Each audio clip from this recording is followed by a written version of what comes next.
Welcome, everybody, to the Retirement Power Hour podcast. My name is Joe Allaria. This is episode 8. And as you can see, I'm going to be joined today by Joanne Giardini-Russell. Joanne, welcome to the show. Hi, thanks, Joe. Thanks for having me here.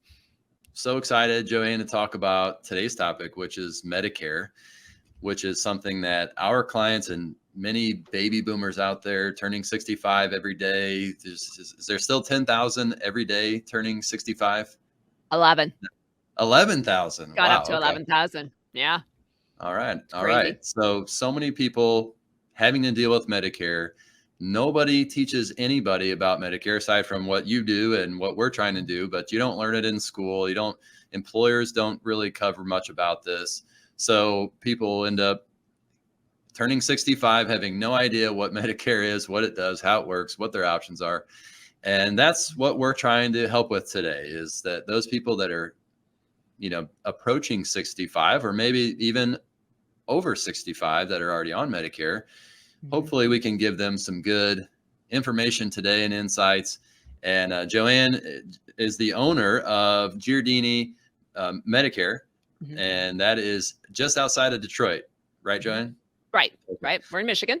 Yep. In Michigan. So, and works with clients, I assume, all over the country from our conversations. Yeah, we kind of focus on like a core dozen states, but we do cover a fair amount. So we've got a map on our website. Awesome. Yeah. And as I was telling you, Joanne, I've seen you on LinkedIn and all different sorts of places. The more research I did, the more places I saw you and kind of reviewed your stuff. And that's why I was so excited to have you on. Of all the people that I've seen talk about Medicare, I'm like, Joanne knows her stuff. So I have to ask her to come on. And I'm so honored that you said yes. I've said before, like we were talking, I'm like, she seems like too big of a deal to be on the Retirement Power Hour, but I'll ask anyway. And here we are. You said yes. So this is awesome. That's because I'm on TikTok now. So that's pretty impressive, right? Right. Yeah. You can catch Joanne on TikTok as well. Yeah. I don't think we're allowed to do TikTok in our little wealth management bubble, at least not right now, but check Joanne out on TikTok. Right. But Joanne, you've kind of built your career in the insurance industry. And then from reading your bio, it looks like you've been involved in a lot of different areas of the industry. So before we start talking about Medicare, I was just curious, how did you actually end up specializing in Medicare? Yeah, super long story short. So I'm 57. I came out of Michigan State years and years ago. And at 22, I went into medical malpractice. So I started there. And then eventually it was in every single type of insurance: home, auto, disability, everything. Hooked up with a financial firm. I was doing insurance kind of cases with them. Actually kind of went into my little bit of financial field. Not doing what you do, but I had the licenses and all that garbage, and I don't like that side of the world. But my oldest son, Cameron, who works with me today and runs the agency with me, he needed a job out of college. And so I threw him at these Medicare people that were actually trying to get me to sell Medicare at the time. This was years ago. Yeah. And I'm like, no, it's too crazy. I'm not going there. I don't want anything to do with Medicare. I didn't know anything about it. Nothing. Right. And then he's very intelligent. He came right back to me immediately and he said, do you know how confusing this stuff is? And I was really intrigued. I'm like, what do you mean? And I'd been around these firms that nobody was talking about Medicare. So I'm like, you've got this thing that this kid is already identifying as super crazy, confusing, and stressful. So, but nobody's helping people with it. Like, that's really bizarre. And so our whole thing has really grown from that. And then it was done. We were all in. The whole entire family at dinner time, we were talking Medicare, talk about the biggest geeks at the dinner table. Just my poor husband was surrounded by Medicare talk, but it was sort of fascinating. And we just built the agency based on that. So that is what we do. So we only 100% do Medicare. That's it. Yeah. So, and that's great. You said years. Yeah. You said your kids, they all work with you, right? They do. Yeah. Two of them are agents. Yep. 2 are agents currently. Cameron was an agent till just December. He's pulled off and he's, kind of running things more. So we're in that growth mode where we have 7 agents and we've got customer service people, and it's just that 11,000 people a day. It's crazy. So you got to know it to stay on top of it. So we're very hands-on, and it's crazy. So you do need more like us in the country. You really do. And there's some really great firms out there that do what we do. I don't think there's enough. But it's crazy. And a lot of times we talk with clients. I mean, yes, we talk about investments, but we also talk about retirement planning, taxes. We talk about a lot of different things. We sort of view ourselves outside of, specializing and helping with the investments and retirement planning. We quarterback or coordinate with and connect clients with specialists in other areas like accountants and attorneys and Medicare insurance specialists, because we can't be everything to everybody, and neither can you. Especially if you want to be really good at something, then you probably need to sort of narrow your focus, and that's how we feel about investments and retirement planning. But I tell clients, I'll never be your accountant, I'll never be your attorney, and I'll never be your Medicare specialist, because there's just too much we know enough to be dangerous. And that's probably, that's why we don't do it ourselves, is because if you make a wrong choice, it can be dangerous. Absolutely. So I want to get your take on a few of these things. We've hosted some webinars on the basics of Medicare, Medicare supplements versus Advantage. So we won't go all into the very basics. Anyone listening can go to our website, carsonallaria.com, and sort of listen or and read some of the material we have there, or go to your website as well to learn the basics. But we're going to skip forward and talk about Medicare supplements versus Advantage.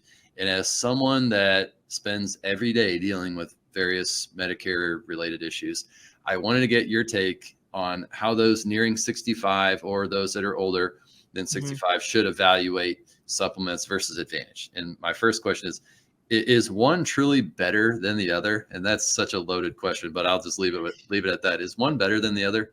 It's loaded, but it's not loaded, because I'm going to say yes. And a lot of people won't just say yes, but is one better than the other? Technically, yes. Okay. So a true supplement follows original Medicare. So with what everyone needs to understand is, again, go back to those websites and just realize what A and B is. A and B is the government. Okay.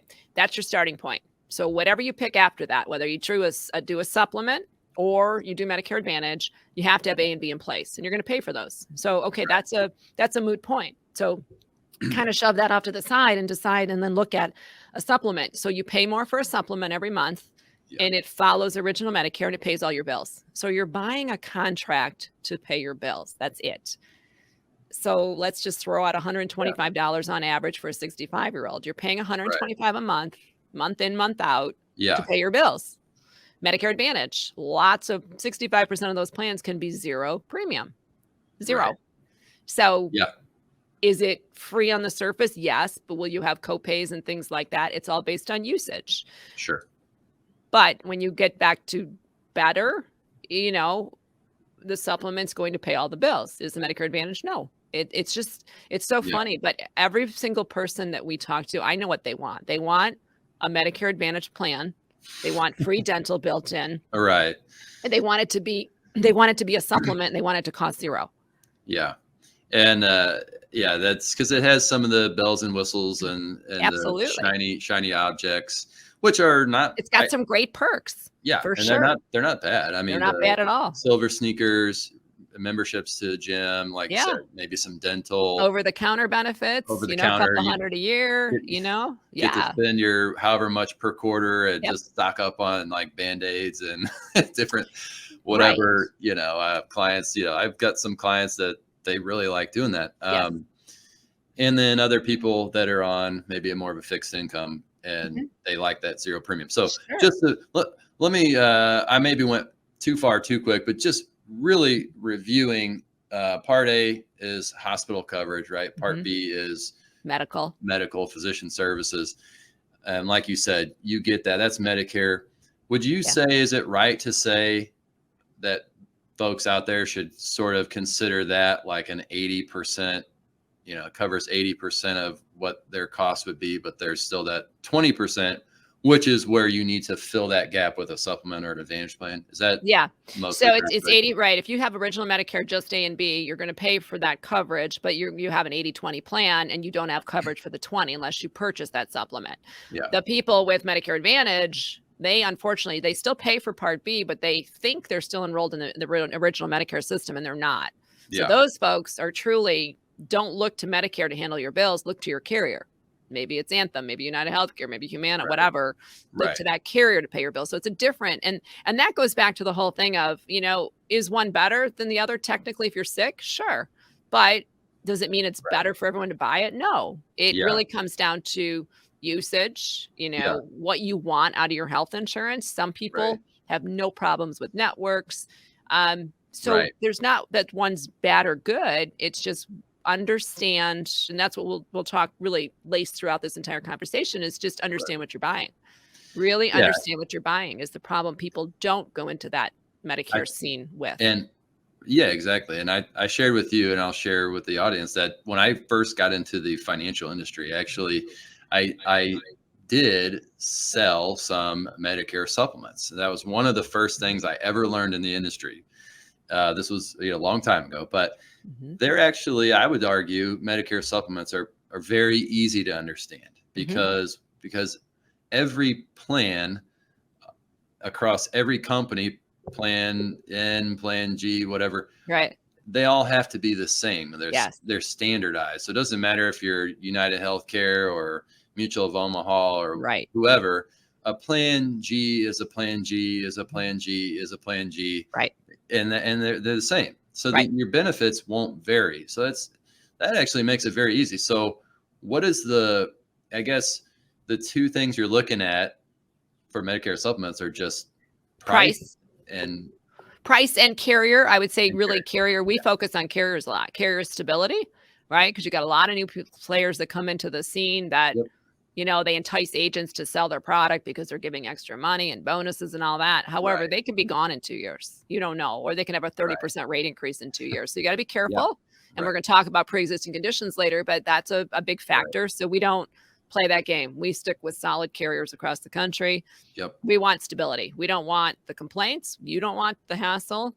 But looping back to when you talk about the ease, yes, you're looking at just price, but maybe perks. Maybe some do have a gym membership because the carriers can throw some things in if they want to. But the plans are standardized. So so you're really not looking at very much. And then the other thing that makes Medicare supplements so easy is that it follows original Medicare. So if you have a knee replacement, the government's paying 80% of the knee, and the 20% is covered by your supplement. That's it. You're not going to see bills. It's just very easy. You can go to any doctor in the country that takes Medicare. It's very easy. So administratively, I think, would you say it's easier? And I'm kind of leading into the next question on, do you find that you have a personal preference?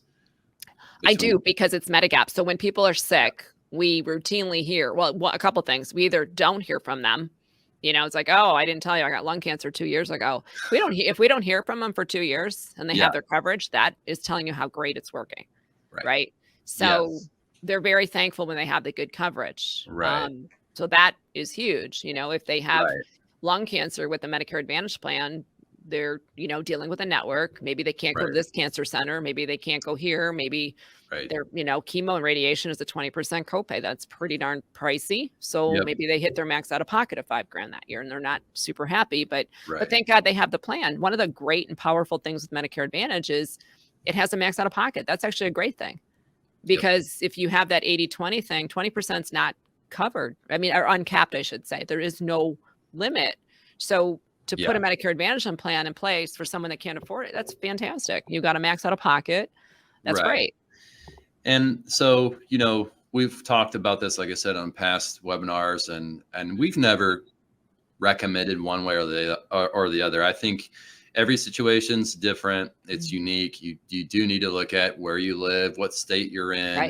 Like you said, your network. Are you traveling? How healthy are you? And there's a lot of things. There's a ton. But I would say that, like you're saying, Medicare supplements, they're very straightforward. They're very simple. It's good coverage. You don't deal with the networks. You do have to pay a premium. That's, you have to be okay with paying more money. That's it. On a monthly basis. On a monthly basis. Advantage health-wise. You're super healthy. You might have zero premium. You might never pay anything. Or not for several years. But it works more like, I think, like your coverage when you're working, because when someone says, hey, Joe, can you take a look at my health insurance options, which we do for our clients? and give me your thoughts on what you think. I don't think I've ever looked at two that are the same. They're very different. Mhm. And that's what makes it really hard to compare. But Right. on the flip side, it's really easy to compare supplements. Sure. So it doesn't mean It is. that Advantage plans are bad. I don't think. It just means that you really got to dig in and understand, Yeah. to take your words, what you're buying.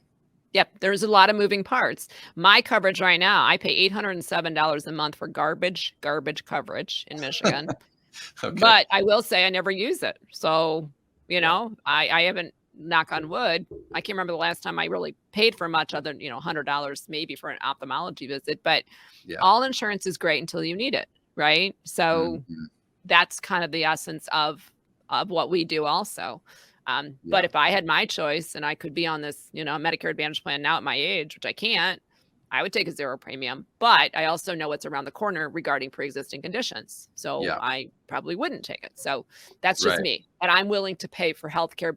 You have to kind of pull back and see what it is that you value about insurance. It is insurance at the end of the day. It's all insurance, so Right. everybody wants to have everything for free.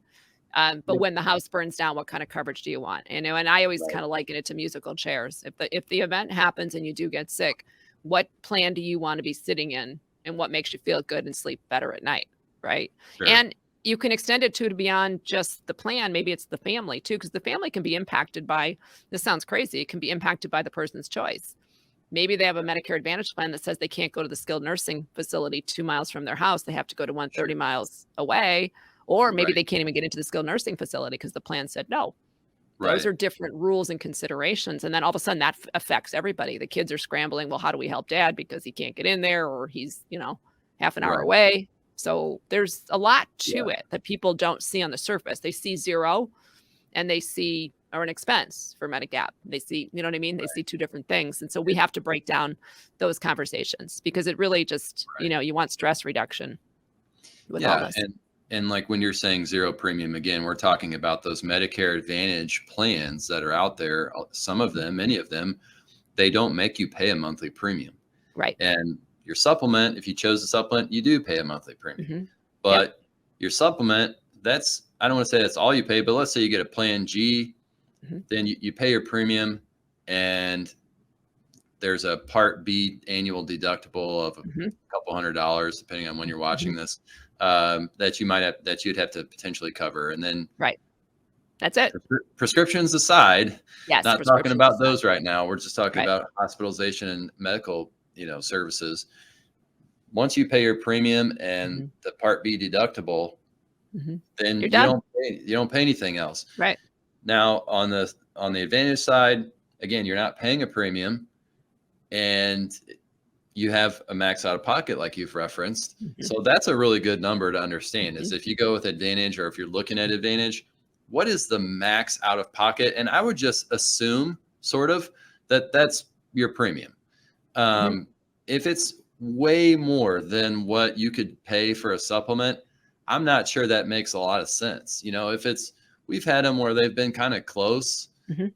and and the person's healthy and doesn't see the doctor much, and they're thinking, well, geez, worst case scenario is I'm going to pay this, Mhm.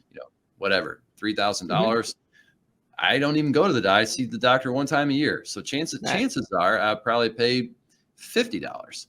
Right. Okay, that could make That's sense. great. You might come out Mhm. ahead in that one. But Right. Right. since you brought this up, I'm gonna jump to this question. I want to ask about pre-existing conditions, and when folks are transitioning to Medicare, are they guaranteed coverage at the time of transition? And talk about maybe how that works, and does that change based on if they choose Medicare Advantage or Medicare supplements? Yeah, so that's a really big deal that people take into retirement with them at age 65. They all think it's still Obamacare or group insurance where you can just do what you want regardless of your medical history. So what happens with Medicare is when somebody is 65 and enrolled in Part B for the very first time, that's when a 6-month window kicks in. So some people, this window starts at 65. Some people, it starts at 68. Let's say they're retiring. They're coming to us saying, hey, now I want my Part B to start. We Mhm. help them get all that done, but their Part B is starting when they're 68, 67, whatever the age they are. So it confuses people when that window is, but it's 6 months. The whole key is that you have a 6-month window when you first start to go to any agent in the country saying, hey, I want a Plan G with ABC Insurance Company. Don't ask me any medical questions, and you might have cancer, you might have lupus, you might have ALS, you might have a kidney transplant 2 weeks ago, heart disease, whatever. So they cannot deny you from So, getting that so plan. 6 months from when you leave your group coverage to Potentially when you start Part B. It when you all gets start triggered Part on B. Part B coverage. Yes. And is that So you six have to be months? 65 or older and starting Right. Part B. Yep. Is that 6 months before? Like, how does that work? Does it straddle the time when you start Part B, or is it 6 months before, 6 months after? It's just the start date. So I have somebody who emailed me this morning that she started her Part B May 1st. Okay. And I haven't talked to her. We haven't done a supplement yet, but she's got chronic conditions. So she knows she wants a supplement, but she's got 6 months from May 1st. So I Okay. literally always count on my fingers: May, June, July, August, September, October. So October here, she has literally till November 1st. I can put an application in with any carrier with a November 1st, the latest start date, for her to not be triggered any questions about her history. Nothing. Yeah. Because in her case, she will not qualify for a supplement. So Right. that's where you need to be careful. So if you're coming Now, in with illnesses like that, you want to know this right away for sure. so you said she has pre-existing conditions. She would not qualify for a supplement. But she can get a supplement if she does it in this window. Yes. But Yes. if she waits or wants to change coverage Right. later, then she will not. Then you have to answer health questions, and then in her case, she would not be approved. So she needs. Right. If she gets she can get one now, Right. but she'll probably not be able to change to a different supplement down the Right. road. Right. All bets are off later. And that to me is the whole gotcha moment to Medicare. Okay. So that's how I describe it. And this, Okay. here's a little story to go along with that, because a lot of people don't know this gotcha piece. And that is the gotcha piece, because they don't know about that 6-month window. But somebody called last fall, and she had called Social Security, Medicare. I'm sorry. She called Medicare, 1-800-Medicare. Mhm. And she got a plan with them a couple of years ago. She was 67 last fall. She called and she said that at age 65, that's how she found her plan. She got an Aetna PPO down Mhm. south someplace. And she said, it's working pretty well. I don't have a lot out of pocket. It's zero premium. I've been pretty happy with the coverage. She said, but I just sort of feel like, I had this and a polyp removed, and I had this, and she's just starting to have little things happen. Right. Right. So she said, as I age, I just think I'll be better off with Medigap or a supplement like my friend has.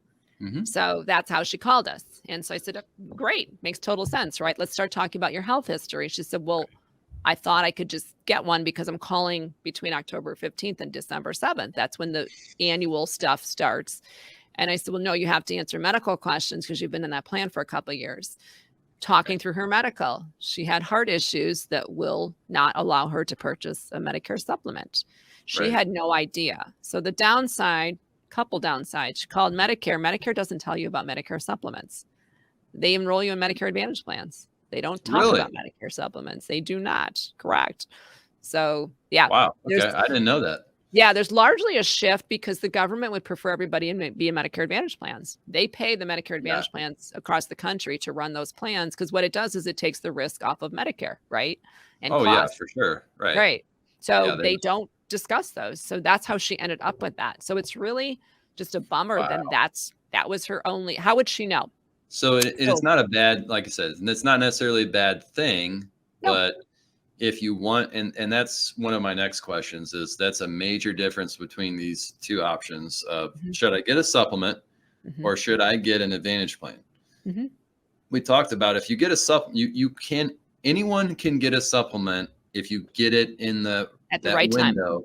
Right. You said 6 months after you Right. start Part B. So Right. that's good. No, I have 6 months after I start Part B.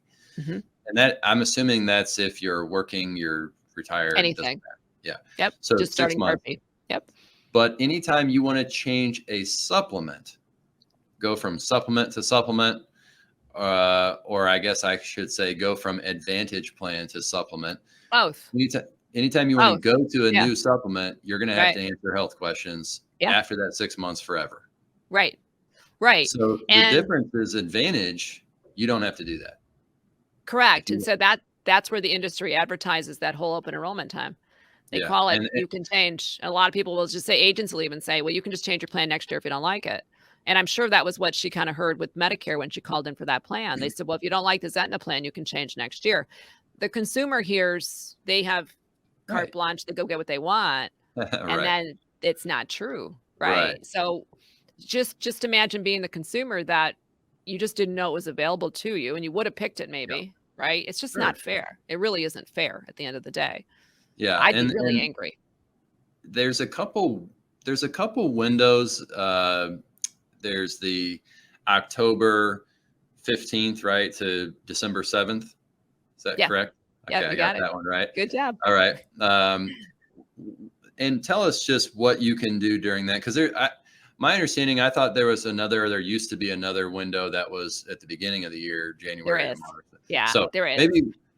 maybe tell us first what that first window, what you Okay. can do during that one. That's an important window too, because October 15th to December 7th, like you said, you can change your Medicare Advantage plans. Because if you really have one and you didn't like it, or maybe your doctor doesn't take it anymore, or something like that happens, Yeah. you can change your plans. What Right. happens is every September, everybody needs to understand that with Medicare Advantage and with prescription drug plans, it's super important to pay attention to your mail in the month of September.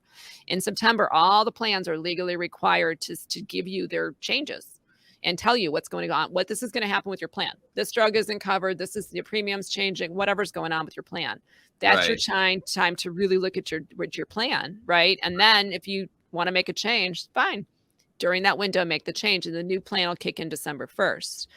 If you hear this and you decide I didn't know that about Medicare Advantage, I'd prefer to get Medigap and I'm still healthy, Yeah. then you apply during that same window too, and you would start January 1st. So, If you so I have an want to, older, yep, if I could, actually, sure, I might not have understood that. So if you're on an Advantage plan yes, and you want to go to a supplement, you have to yes, do it in that window as well. yes, yes, Okay. All right. that's your window. Otherwise, there's also another window, January, February, March, which Yeah. allows us to take people off of an Advantage plan and go back to a supplement as well and get a drug plan. You can't change drug plans in January, February, March. So you've got all these crazy timing windows, with That just makes no sense to me it because doesn't make any sense.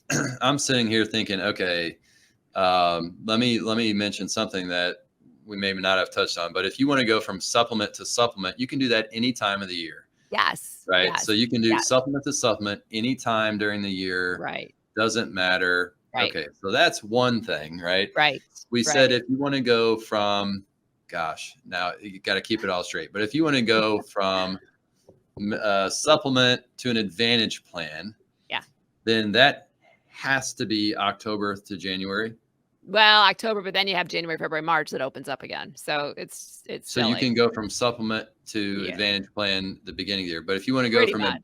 if you Yeah. want to go from Advantage to supplement, though, it has to be the end of No, because the that one we can do January, February, March. We can extend okay. it. So kind of think So October till March. It's not okay. super advertised. It's just crazy. So what and this isn't, I didn't send this to you ahead of time, but I'm just curious.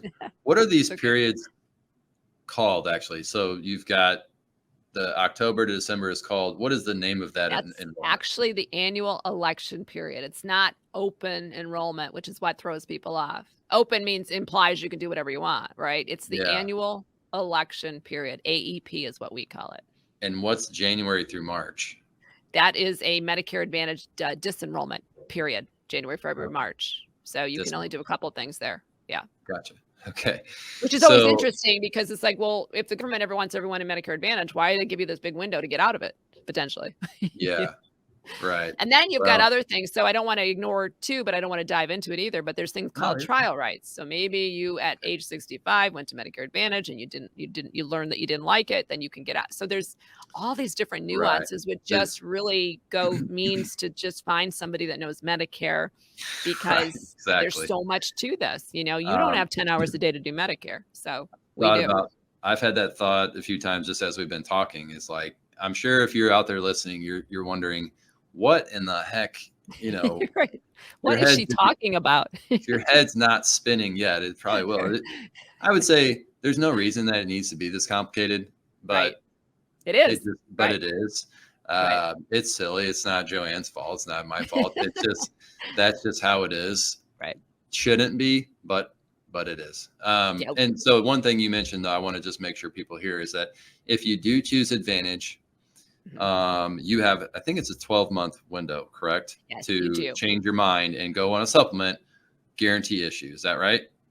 Yes, but you have to make sure that that trial, right, you're very close. You have to make sure you've done that at age 65. If you are on employer coverage, and this happened recently to a guy came to us, he was on employer coverage and at age 68, he left employer coverage, went right to Medicare Advantage. He thought Okay. he had trial rights to come back in 12 months. He does not. The only time you get trial rights like that is when you go right directly to it at age 65.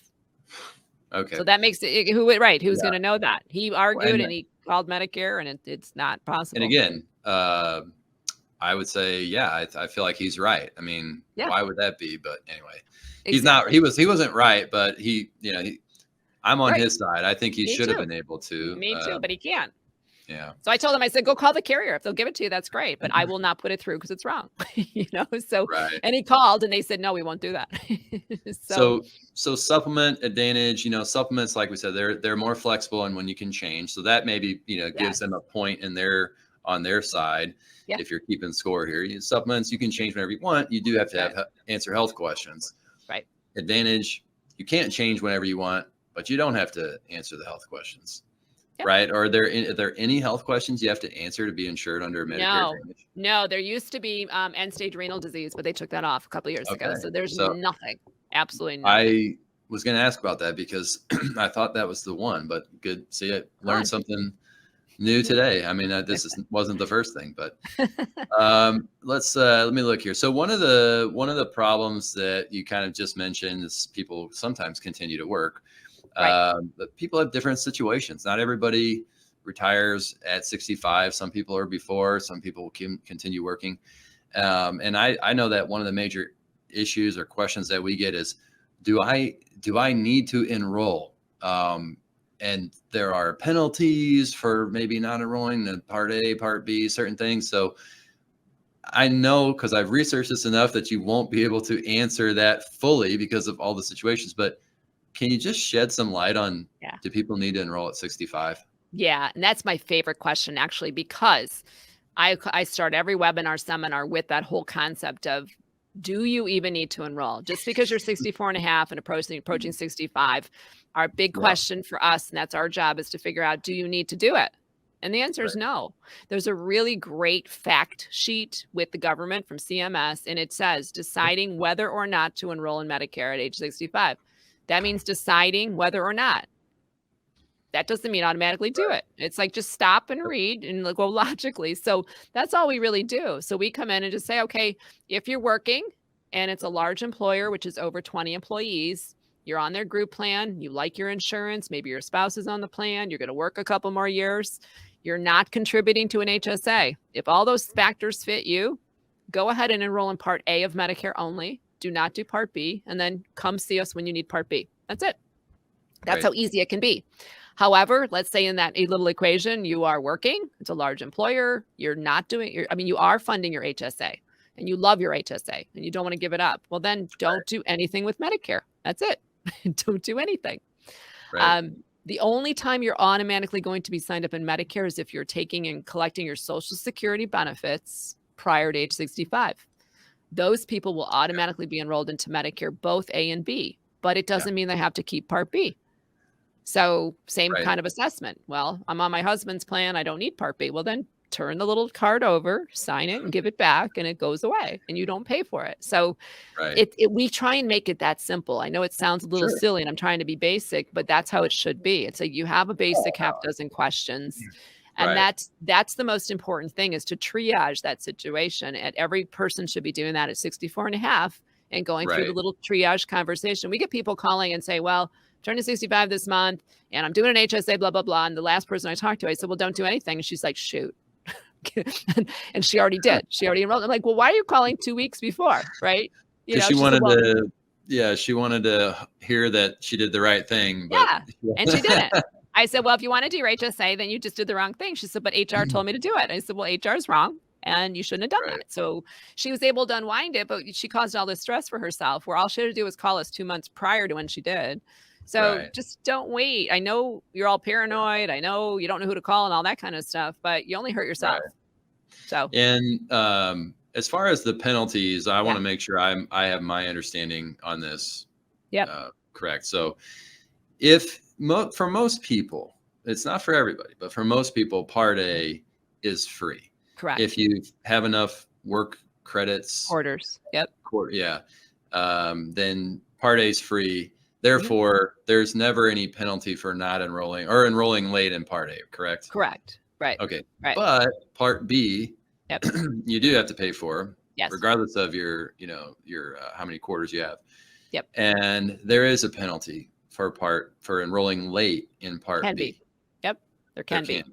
There can be. So you want to talk a little bit about that? Maybe Yep. just okay. Yep. It affects I guess it affects far less people than you would guess. And people really, the industry is driven on this Part B penalty thing. And oh my gosh, you got to do something. It's like the scare tactic to get you to sign up for Medicare, and you don't need to. So only 4% of the people in the country are affected by a Part B late enrollment penalty. So when you think about it logically, so what happens is if you're 65 and you're working and you don't need Part B, you're going to defer that. Again, certain parameters apply. So always check with somebody. But if it becomes that you don't need it, then fast forward 3 years. Let's pretend there's Ford Motor Company in my backyard. Somebody is working there at age 68. They come to us and say, okay, now I'm going to retire. Mm-hmm. Did you get Part B? No, I didn't. I didn't need it. You're right. You didn't need it. Great.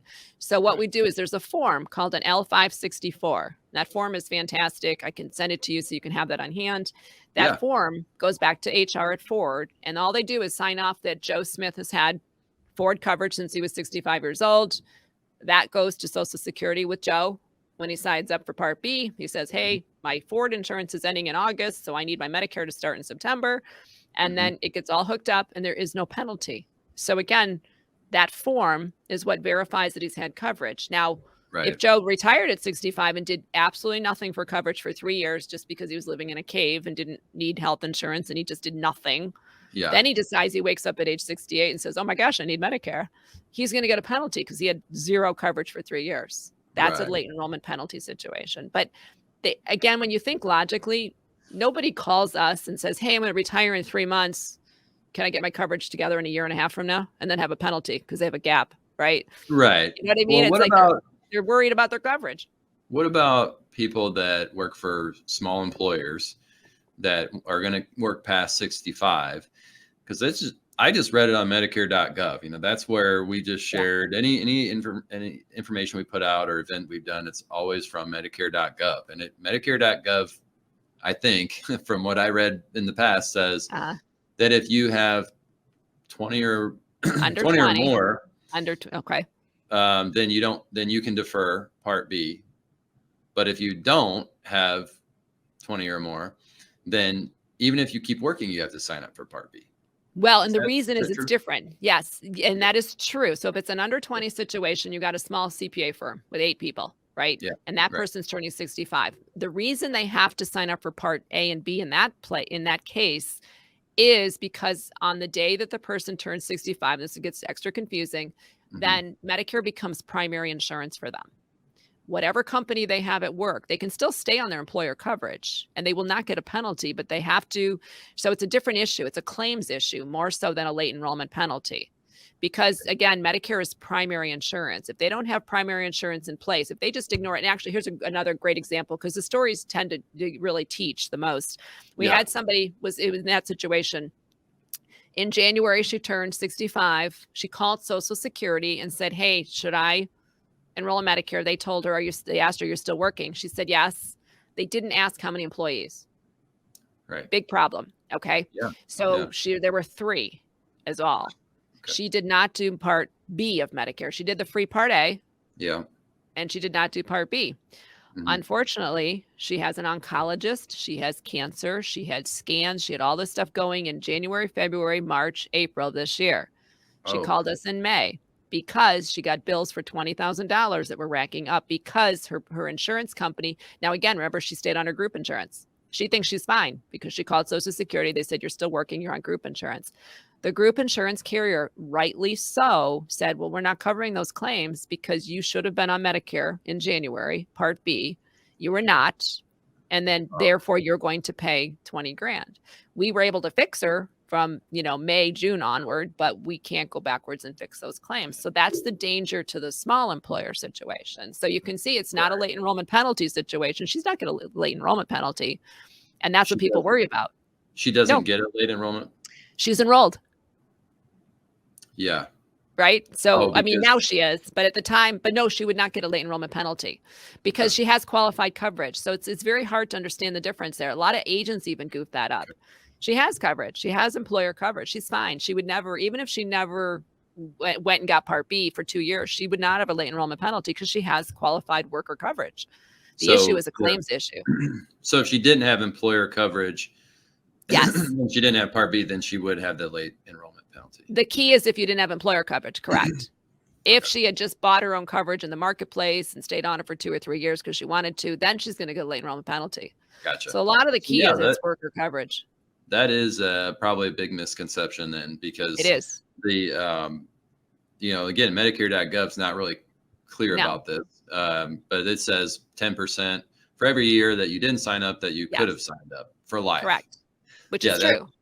That is true if you had Marketplace or if you kept on COBRA for 36 months. But those things don't really happen very often. They really don't. Right. Yeah. No. So there's all these little nuances that get tough. Yeah. Yeah. Yeah. No, they don't happen very often. Gosh, we're running out of time. There's so many different questions I want to get to. This is all very, very helpful, good information. Let me try to hit a couple quick ones. Sure. We're talking about enrollment. There's a 7-month window to enroll in Medicare. Yep. Is it best to do it early? If you know you need Medicare, again, go back to that question. Do I need to do it? If I need to do it, like if you know if you have Marketplace coverage and you absolutely need to go to Medicare next, then absolutely just file early. Yep. File the 3 months prior. Does it affect the effective date of your Part A, Part B, or prescription drug coverage if you don't do it? It does. And so if you wait until after, like I've got someone right now, she's turning 65 in September, and she wants to retire at the end of the year. I said, well, don't do anything without talking to us, because if she files in October, November, and December, she's still in her 7-month window. She thinks she's fine. It's going to have a delayed start date for her Part B. And she doesn't really understand that. So we have to really plan out when we want it to start. She's just thinking it'll just start. So be very careful if you're trying to start it a certain month and you're in your backdate. No. They don't backdate your Part B start date, even if you're in the 7-month window, or your drug coverage for that matter, I'm assuming. Well, drug coverage you can get as soon as you have Part A. So Part A, they always start with the month you turn 65. So they would backdate that part, but they don't do Part B, which could cause you problems. So it's just it's another goofy Social Security rule. So at this point, we've already said it, but don't think you have to memorize all this stuff. Right. If you're getting ready to turn 65, and you're listening, obviously, if you're a client of ours, you're in our area, give us a call. What we're going to do is we're going to connect you with Joanne or someone like Joanne, who's licensed in the state of Illinois, or Missouri, or wherever we're at here, and we're going to talk through your situation. I definitely know this is way too much to digest, but these are the issues, these are the questions. So what else are we going to talk about, right, Joanne? So we'll keep going here. A couple other quick ones. I think because I think I've seen some of your material on this, so I have an idea what you're going to say. But one of the places people go to get information about Medicare is the Social Security office. Is that a good place to do that, to get information? Horrible.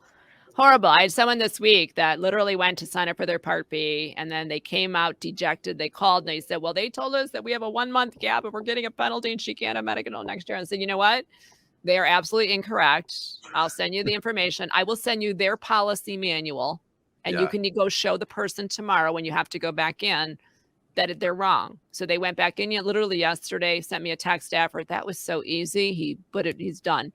So so don't do that. Bad advice. Yeah. Or they'll process wrong. So you just don't want to take them Well, on the surface. You don't want to listen to HR. You don't want to listen to your friends and family. Honestly, you don't really want to. I mean, no. I don't mean not listen. Listen, write down the questions that you have related to what all these people are saying, Yeah. and then go find somebody qualified that can give you the answers. And if you need to ask 5 agents, go ask 5 agents. By the way, that goes for Social Security advice too. Yes. Yes. We tell people don't rely on Social Security, and you would think, well, it's the Social Security office. Well, don't rely on the Social Security office, because I've had multiple instances Yes. where they give wrong information. Correct. So it goes for Medicare, Social Security. That goes for investing too. Don't rely on on your me. neighbor. Don't rely on me. Don't rely on your neighbor, your family members, Right. your coworkers to give you investment advice, because I can tell you the vast majority of the time where I've heard about cases where that's happening, it's not good advice. Mhm. And they don't know your situation. I can't give, not to get on a tangent, I can't give any investment advice when I don't know your financial situation. Mhm. There's no one mutual fund or stock that's just great for everybody, Right. because everyone's in different positions. So Mhm. anyway, I can't Yep. get on a tangent because we're running out of time here, Joanne. So rounding out the discussion, I wanted to just briefly hit on this subject of IRMA Yeah. and what it is and Oh. how it works. And again, people probably aren't aware. Most people aren't aware. This is something we help with and target and make sure. But can you just share, what is That's good. IRMA? What is it? Yeah. How does it work? Yeah, and it's great that you pay attention to it, because a lot of advisors don't. So a lot of people come to us and they start with their Medicare, and we say, well, do you know how much your Part B is going to cost you? And they're floored because we even asked the question. We're like, they're like, no. Well, it's based on income. And when you file this year in 2022, they're going to look at your 2020 tax return as a couple, both of you. And if your modified adjusted gross is in, whatever range it is, there's 6 different levels. And that's, the base rate is $170.10. And if you're under 191,000, I think it is this year, it's 170. So Yeah. if you're in the top tier, if your income is over 750 grand, which is high, you're going to pay $578 a month for the same insurance. All right. And So this same is coverage. just tiered. It's what's that? Same coverage, same exact Same coverage. identical coverage, right? You're just paying more than your friend because you have higher income. It's not net worth, Right. it's income. So people are shocked by that. So high net worth people are absolutely floored by that. And they also think, when I say $578, they think that's per a couple. And it's like, no, it's per person per month. So all of a sudden they add a supplement and drug coverage and all that garbage. They're at $800, $850 a month, and they are shocked that it's as high as it is. So again, they have high income, so it's fortunate for them for that piece. But that's where you have the ability to, though, if you do retire, let's say you retire and your income goes from here down to here, you file a form called an SS-44 and you request that they redetermine that number. And that just means, hey, I retired. I don't have the same money I had a couple of years ago. Can you give me a lower rate? And they'll definitely do that. So you have that. You can do that for a couple of situations with retirement, death of a spouse, maybe a divorce, maybe you sold rental property that was giving you income, things like that. So who do you file that with? Social Security office. Is that so? What year's income is used? So if someone's turning 65, this is very common. People retire. Let's just say they retire at 65, and they go on Medicare, and they've been working, but now they're not. So what year income is used to determine your premium or your surcharge, if there is one? 2022. So right now they'll be looking at this current year's income. So if you're retiring now and you're going to be, $80,000 less than you were 2 years ago, you can file that paper, right? 2 years ago, they're going to look at your 2020 tax return. That's what Social Security is pulling. And they're sending you a letter saying, hey, you made this much in 2020. Based on that, this is your Medicare premium. And if you look at that premium and say, well, I don't make that much anymore, then that's a valid situation where you can go send that form in. Do you think that a lot of people just get charged surcharges and they have lower income and nothing ever happens? I mean, does it ever get corrected if they don't file the form and they pay too much and then they file their taxes? Do they get some money back? No, not in the current year. But what will happen is every year. So 2023, as soon as January hits next year, they're going to look at 2021 income. So it's going to keep rolling. So eventually it'll flatten out because their new reality is going to kind of come through. But be proactive. Go get your money But, now. Now, but and we've seen some people get paid back even till January if they file it, late. So, let's say but I let's say that let's say that I didn't file the form and I went 2 years on an artificially high income, paid IRMA surcharges and all that. yeah. Again, if I never file the form, am I ever getting that money back? No, pretty much no. No. You So can some people can file in June and it'll go back to January, but you can't just say, "Well, I didn't know that from 5 years ago and I want my money right. back." They're not gonna give it So to you. that's I think that's No. important. I think that probably Yeah. happens to more people than It does. It they does. realize because they just, well, here's what they're telling me it's going to cost, and I'm Yeah. just going to pay it, even Yeah, and though they gripe and they complain and they gripe and all that, but a lot of them could fix it. We've seen people go from the top tier to the bottom tier. Selling a business. If you sell a business this year and on paper it's $5 million right. for the sale, Oh, then right. you show a sale document, one page, just show 1 or 2 pages most, and you send that in as your proof. And just, because, Joe has me living off of 150 grand, even though I got a $5 million sale, they will exclude that and you'll go from 578 down to 170. That's huge. Really, Yeah.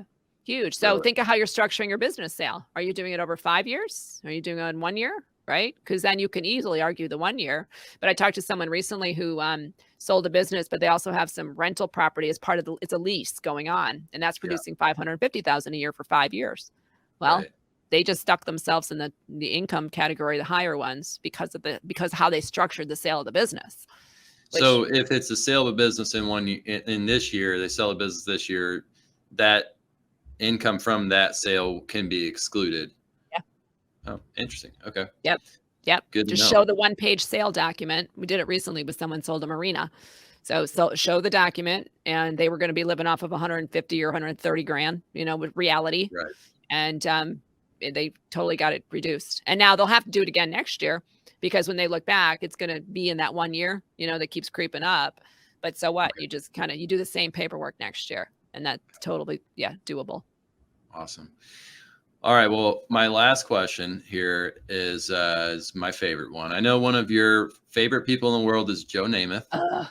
Uh, Joe Yeah. Namath, famous quarterback from decades ago, Right. in National Football League, NFL quarterback. I'm sure everyone listening kind of knows who Joe Namath Everybody is. sees them on TV. Right. But I say that a little sarcastically because I know that in your world, he's not one of your favorite people. So why not? What's wrong with Joe Namath? Why is he on Yeah. your bad list? And now it's Jimmy Walker and Joe Namath, and there's a whole bunch